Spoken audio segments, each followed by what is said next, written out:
Hello everyone, welcome two aspirants पाठशाला और मैं हूं एस्पिरेंट शिशिर। आज की इस वीडियो में हम डिस्कस करने वाले हैं स्ट्रेंथ ऑफ मटेरियल सब्जेक्ट्स के अंदर का पहला topic bending stress.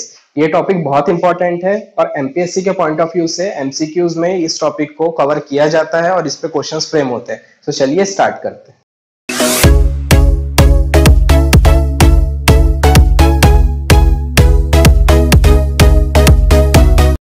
To get the more updates of this channel, click the subscribe button and press the bell icon. So bending stress क्या होता है? बेंडिंग स्ट्रेस को समझने के लिए हम एक एग्जांपल को पहले कंसीडर करते हैं। इमेजिन करिए कि एक बीम है।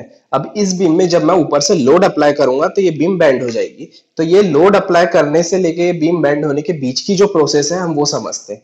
जब मैं इस पे लोड अप्लाई करूंगा तो उस लोड अप्लाई करने से यहाँ पे बेंडिंग मोमेंट्स एक्टिवेट हो जाएंगे। अब वो बेंडिंग मोमेंट्स की वजह से इस बीम में क्या होगा? स्ट्रेस आ जाएगा और स्ट्रेस आने की वजह से वो बीम बेंड होगी। तो बेंडिंग मोमेंट्स की वजह से जो स्ट्रेस आ रहा है उस स्ट्रेस को कहा जाता है बेंडिंग स्ट्रेस। तो मैं हम बेंडिंग स्ट्रेस को ये बोल सकते हैं कि bending stress is that stress which is developed due to bending moment. और वो बेंडिंग मोमेंट किसकी वजह से आ रहा है? Due to external loading. ठीक है, तो ये तो हो गई कहानी बेंडिंग स्ट्रेस की। अब इसी बेंडिंग स्ट्रेस को और क्या कहा जाता है? इसे कहा जाता है flexural bending stress, flexural stress या फिर बेंडिंग स्ट्रेस या फिर प्योर बेंडिंग स्ट्रेस। ठीक है, अब बात ये आती है कि ये प्योर बेंडिंग होता क्या है।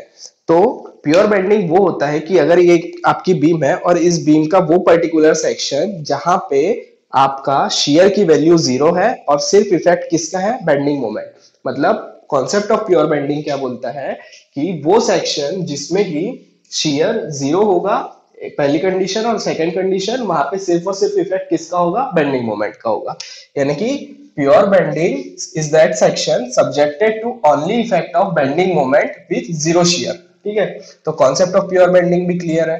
अब बात आती है नेक्स्ट बेंडिंग इक्वेशन। तो ये बेंडिंग इक्वेशन बहुत ज्यादा इंपॉर्टेंट है क्योंकि इस पे क्वेश्चंस फ्रेम होते हैं। 2019 के मेंस में ऑलरेडी इस पे क्वेश्चन फ्रेम हुआ था। ठीक है, तो बेंडिंग इक्वेशन क्या बोलता है? बेंडिंग इक्वेशन होता है m by I is equals to sigma by y is equals to E by R।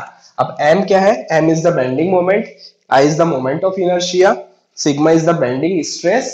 ठीक है, y देखते हैं हम आगे, y क्या होता है, और E is the modulus of elasticity and R is the radius of curvature। अब radius of curvature क्या होता है कि अगर आपकी बीम सपोज ऐसी बेंड हो रही है, ठीक है, ये आपकी बीम बेंड हो रही है, तो वो जो बीम है वो बीम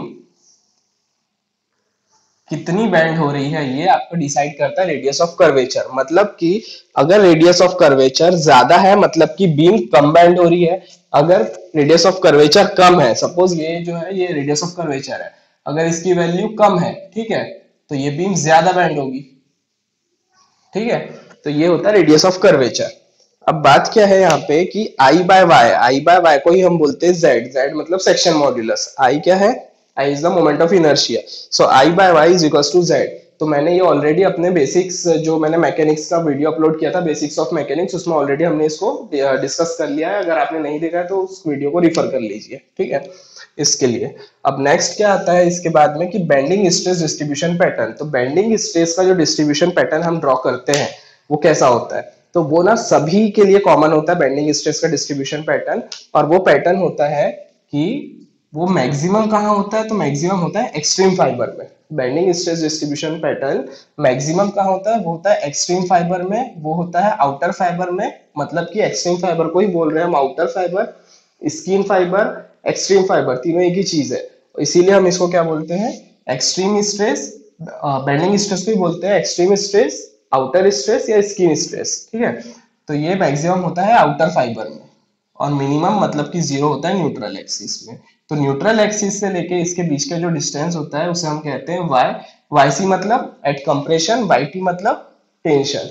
तो ये y वो डिस्टेंस होता है। ठीक है, तो ये हो गया उसका पैटर्न। बट इसमें एक एक्सेप्शन ये है कि जैसे टी सेक्शन के बारे में जनरली क्वेश्चन पूछता है, ये तो कॉमन है कि सब में पैटर्न एक ही रहेगा। इसके ऊपर न्यूमेरिकल्स पूछता है कि पैटर्न के ऊपर में सपोज आपको सिग्मा सी की वैल्यू दी रहेगी, yc दिया रहेगा, yt दिया रहेगा, बोलेगा सिग्मा टी निकालो।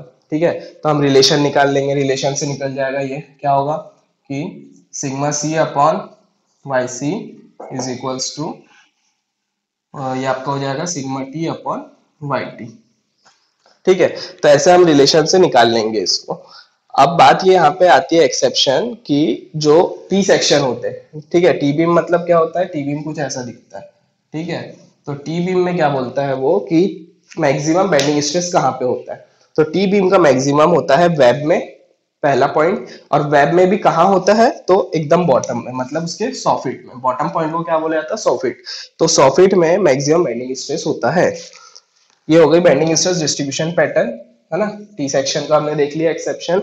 अब नेक्स्ट ये आता है कि इस टॉपिक पे जो क्वेश्चन फ्रेम होते हैं, ये जो पर्टिकुलर बेंडिंग स्ट्रेस टॉपिक है, इस टॉपिक पे क्वेश्चंस कैसे फ्रेम होते हैं एग्जाम में, और जनरली किस टाइप के क्वेश्चन उस पर पूछे जाते हैं, अब उसको देख लेते हैं। तो बेंडिंग स्ट्रेस टॉपिक पे क्वेश्चन का एक पैटर्न है कि जैसे आपको क्वेश्चन आता है कि एक स्क्वायर क्रॉस सेक्शन की बीम है, एक बीम है जो कि स्क्वायर क्रॉस सेक्शन की है, वो पहले रखी है हॉरिजॉन्टल एट इट साइड, मतलब उसकी साइड हॉरिजॉन्टल है, और सेम बीम को ओरिएंटेशन चेंज कर दिया है और इस बार उसको रखा गया है डायगोनल हॉरिजॉन्टल पे। पहले साइड हॉरिजॉन्टल थी, अब डायगोनल हॉरिजॉन्टल है, दोनों का क्रॉस सेक्शन सेम है।